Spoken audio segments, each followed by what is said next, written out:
Hi guys, it's Ugoshi again in Crystal channel. Thank you for joining me today. I have something very new to teach you in Igbo language. So we're going to review this phone. We're going to review this phone, Samsung Galaxy A23 in Igbo language. It's first of its own kind. So let's go.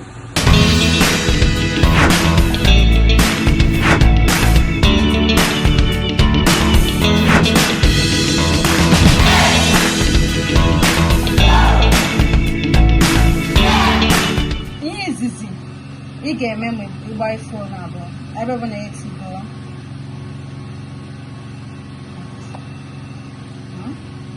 then ịbịa nene phone a abịa n'ihu the phone o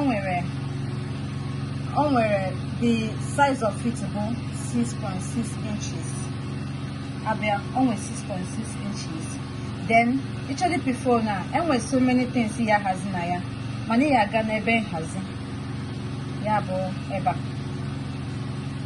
wee hazie ntụ ọbụla isi wee chọọ ka the phone dịrị ma ihe ị chọrọ ka ọ na-egosi ma mepe phone gị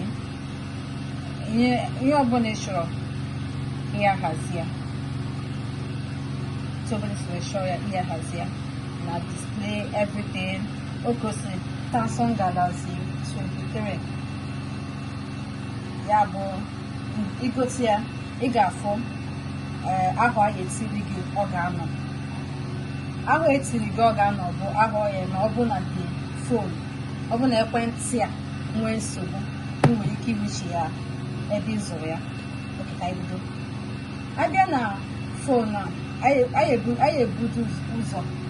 anyị eburu ụzọ kọwaa mgbe emepụtara ekwentị a emepụtara ya na March 4 mana emere ka anyị bido epi ya ma ọ bụ efi anyị na March ọ ka bụkwa da March abịa na phone a ebe na-eti ugodo ji nọmba anyị nwere daiz ekwentị ya foto a ihe ji ya ọ na-eso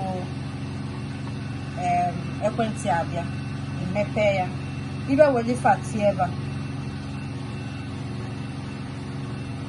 a mepe ya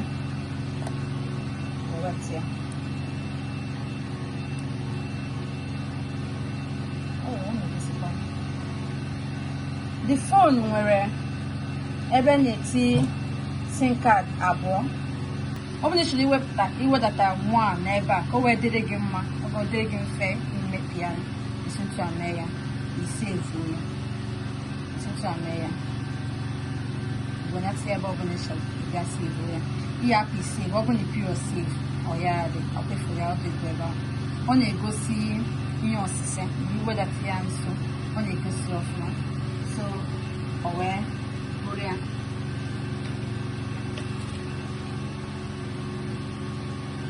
audio ya ọ na-akwụ egwu ọfụma ya and ọ dị very fast ọ dị very fast ntụ ọbụla isi wee chọọ ya ọ dị very fast ihe ọbụla isi ma YouTube go ma Instagram ihe ọbụla ịchọrọ ime ọ dị very smart dị very sharp so and ka anyị gapụ na settings so setting bụ nhazi okay so mgbe igote fonu ị ga down to advance ọsọ na-adị mma inwe iti aka gị na ebe a tiri finger point nakwa na enwere ike isi na fingerprint a evidence ndị na-agbadata ana na ndị na-agbadata elu so achọrọ ka anyị gosi ka esi eme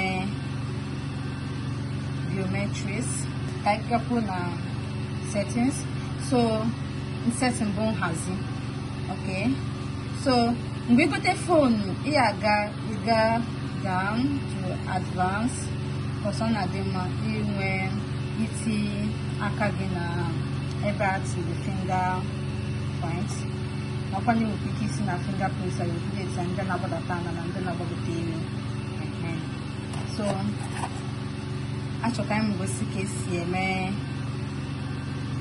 biometrics. Save biometrics.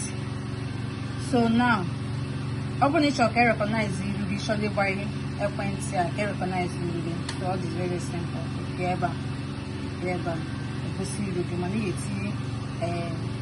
nkodo iji gbachie phone a. So I can actually proceed with now.